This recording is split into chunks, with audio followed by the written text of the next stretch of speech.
viens de m'installer pour une bonne partie de la matinée. J'ai du repassage à faire ce matin, donc là mon fer, ça y est, il est presque chaud. Je vais commencer, mais avant je voulais vous montrer ce que j'ai tricoté hier. Parce que j'ai quand même avancé un petit peu les chaussettes de Victor. Et je trouve que ça va tellement vite. Je vais vous montrer un peu la transition. Je suis contente que le talon, ça rend bien. Hop, enlever le petit fil. Donc là, j'ai la cheville qui monte, qui monte, qui monte. Le talon, il est super beau. Et voyez la transition ici? Dans la suite de couleurs, bah, c'est pas choquant. Si je le mets dans l'autre sens, en fait, j'avais peur que ça fasse trop une grosse partie bleue, mais finalement, il y a un tout petit trait et ça rend bien. Ça fait vraiment une belle transition entre le pied et le haut de la cheville. Voilà. Bon, juste dit comme ça ressemble pas à grand chose, mais en vrai ça rend bien, c'est beau. J'aime beaucoup cette laine, elle est vraiment belle. Voilà, et j'ai presque terminé le pull. Enfin non, il n'est pas complètement terminé, il me reste une manche à faire quand même. Mais j'ai quand même abouti la manche. Il me reste juste les côtes à rabattre. Donc là, hier soir, je lui ai essayé et il est fait pour elle ce pull, on est d'accord. Il lui va impeccable. La taille est juste parfaite. Voilà, donc là, les côtes sont faites. C'est tellement foncé que ça en fait presque noir à la caméra. Mais c'est un beau violet en fait. Voilà, donc là, il faut que je rabatte les côtes. Et puis ensuite, je vais monter l'autre manche. Il est vraiment beau. J'aime beaucoup. Du coup, il m'en reste pas mal de laine quand même. Bon, je ne referai pas un pull comme ça. Il est super, hein, c'est pas la question, mais je vais pas en faire un deuxième. Il me reste beaucoup de reste encore. Donc il faut que je regarde ce que je peux faire avec, si je peux pas trouver un autre modèle de pull. Mais j'avoue que celui-ci, là, le Félix, il est tellement facile. Et puis ça tombe juste bien. Cheyenne et moi, on met la taille 38 en haut. Et j'ai fait la deuxième taille sur le patron. C'est la deuxième taille proposée. Donc ça fait 43 pouces et demi. Ce qui fait qu'on est quand même à l'aise. Et il est pas trop large. Il est juste bien la deuxième taille. Voilà, ça peut vous donner une idée si vous le faites. Ben, je mets du 38 en haut. Cheyenne, elle met pas mal ça aussi. 36, 38, 38. Et puis bah, ça tombe juste bien. Donc voilà. J'étais trop contente hier soir. Il ne reste plus que ça à rabattre. Bon allez, là je vais repasser. Après quoi, il faut que je coupe mes légumes pour que je puisse en congeler une partie. Et cet après-midi, c'est repos total. J'ai bien envie de commencer un nouveau puzzle. Donc peut-être je vais m'installer pour ça. Et puis bah, un petit peu tricoter évidemment. Et puis bah, lundi, ça y est, un retour à la semaine. Donc là je m'en vais repasser.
J'ai sorti les moules à tarte. S'il y a bien quelque chose que je me laisse facilement acheter pour en acheter, c'est les moules à tarte.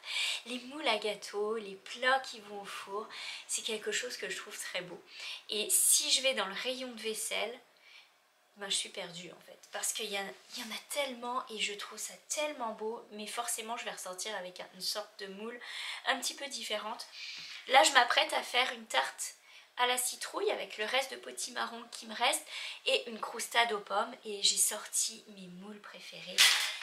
Les moules à tarte avec le fond amovible. Ça c'est vraiment quelque chose que je trouve brillant. Et quand on veut faire une belle présentation, le moule à tarte dont le fond bouge, c'est génial parce qu'on n'est pas obligé de le laisser, ça va pas se casser, on peut facilement l'enlever. Donc ça c'est une forme que je trouve vraiment très très belle. Tout en long comme ça, on se fait des fines tranches, j'aime ça. J'aime aussi la grande plaque rectangle, ça change du moule à tarte traditionnel, plutôt rond et assez grand. Je trouve que voilà, il y a des petites formes comme ça sympa. Mais alors mon préféré c'est un qui a du vécu. Celui-ci je l'ai ramené du Québec. C'est un moule à tourte et j'aime beaucoup faire les tartes là-dedans. Alors vous voyez, il est vraiment bien usé, hein.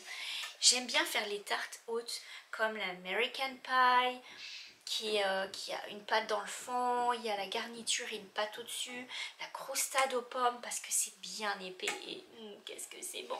Fait que là j'ai sorti mes vieux moules comme ça, mais qu'est-ce que je les aime. Et alors aller dans le rayon cuisine comme je vous dis, pour moi c'est le piège parce que je suis sûre que je vais trouver encore un truc, une forme originale. Mais sérieusement je trouve que ça fait la moitié de la job quand on a pas forcément un appétit ou ouais, l'envie ou même l'envie ni de manger ni de cuisiner. Bah parfois changer de forme ça peut faire la moitié du truc. Je vous le dis, non seulement c'est beau et en plus ça donne envie de manger. Là je me suis installée, je vais étaler ma pâte, préparer les garnitures, nous faire un bon petit goûter et ensuite on va aller se promener.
Croustade est au four. Enfin, quand je dis croustade, c'est une tarte aux pommes croustade. Une tarte croustade aux pommes, dans le sens que vous voulez. Mais dépendamment où on habite, c'est pas du tout la même chose une croustade. Moi, je fais la croustade à la québécoise, ok, avec la pâte à tarte et le crumble par-dessus. En tout cas, c'est comme ça, moi, que je l'ai connue, quand j'habitais près de Montréal. Après ça, quand je suis allée à Trois-Rivières, c'était la même affaire, la même croustade. Mais si vous êtes dans le sud de la France, il me semble que la croustade, c'est pas la même chose. Fait que ma croustade aux pommes est au four. Et en attendant, je vais aller tricoter mon petit gilet. Je tricote le Whitmore cardigan. Et je l'adore. Oh!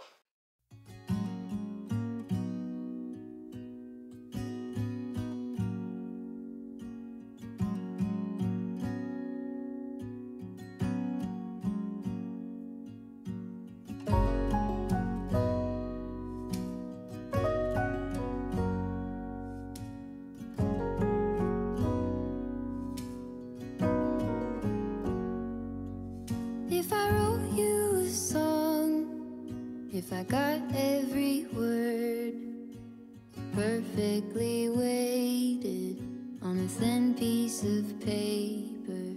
Would it make any difference? Would it change for the better if I wrote you a poem? If I posted a letter?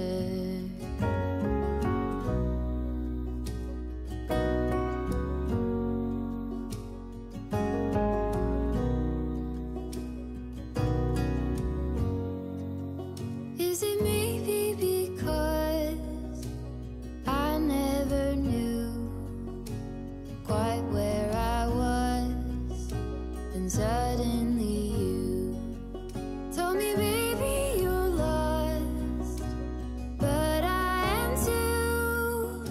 Whatever the cost, we'll make it through. Tell me you're the one for me now, 'cause what am I supposed to do? If you are not the one for me, then tell me now what I could do.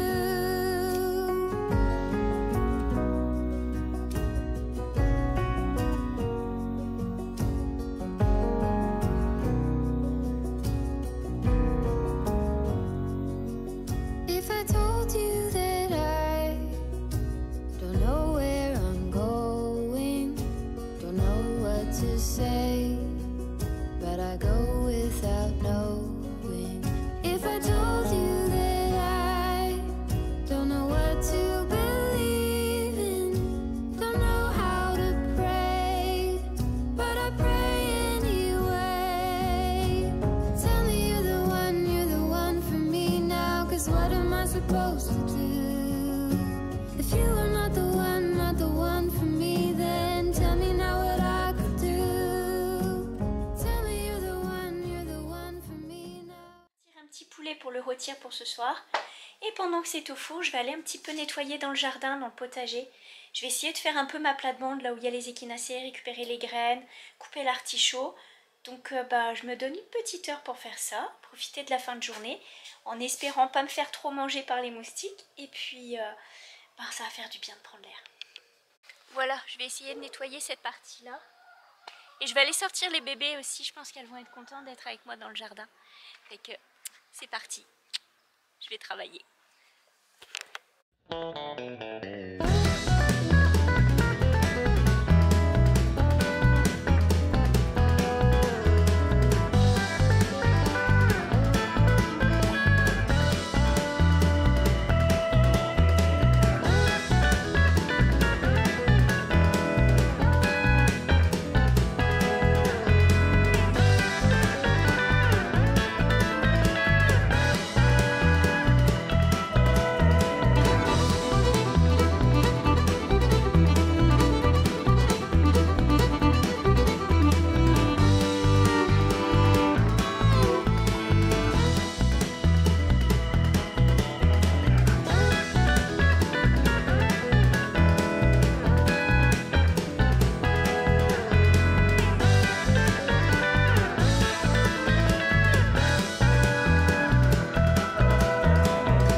J'ai enfin nettoyé, c'est plus propre. Alors normalement ici il y a une pivoine qui pousse.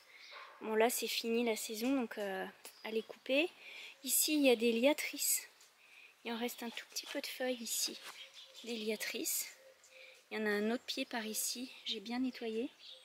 Ça c'est l'échinacée, j'ai laissé la grande feuille parce que je trouvais qu'il y avait des... regardez, il y a des bébés qui poussent encore. Donc là j'ai laissé l'échinacée mais bon. Normalement, il faudrait complètement la tailler. Tout ça, ça va disparaître à l'hiver. Puis ça va revenir au printemps. Et il y en a un autre bébé ici qui a poussé. Là, il y a encore des fleurs. L'artichaut qui est bien dégagé. Et là, ça, c'est un gros pied de violette. Donc, je le laisse parce qu'il est vraiment gros. Il est superbe. Et il est pile à cheval sur la barrière. Donc, je vais le laisser ici. Puis l'artichaut qui est absolument magnifique. Voilà, donc là j'ai fait un bon nettoyage. Maintenant, prochaine étape, c'est de faire de l'autre côté. nettoyer ici et réinstaller 2 bacs ici. Bon, ce sera tout pour aujourd'hui. C'est déjà pas mal. J'ai enlevé la citrouille du pot avant-hier. Regardez comme elle a grossi. Elle était dans le petit pot derrière. Et elle est juste là. Regardez la grosse limace qu'il y a dans le potager. Oh là là là là là. Alors ça, c'est pas trop bon à donner aux poules. Parce que parfois, il y a des petits vers sur leur dos. Et ça peut donner des vers aux poules. Oui, qu'est-ce que tu dis, Chouk? Ah, t'as vu les assiettes? T'as vu les assiettes? Mais il n'y a plus rien dedans, c'est vide. Regarde. C'est les assiettes. Non, non, non, c'est pas pour toi. Non, non, non. Nous, on regarde la limace. On va l'enlever avant qu'elle aille se promener dans le potager. C'est vraiment pas beau. C'est pas beau, une limace. Ça, c'est les graines d'échinacée. Et elles sont tellement sèches qu'elles tombent toutes seules. Donc, dès que je pourrai, je viendrai m'en occuper. Ça tombe vraiment tout seul. C'est incroyable. C'est la première fois que ça me fait ça. Tellement c'est sec. Alors que les autres années, il fallait enlever les picots. Alors, regardez, ça tombe tout seul. Toutes les graines. Et en vrai, quand ça pousse, ça fait ça, des petites feuilles. Comme ça, j'en ai quelques-unes qui ont poussé.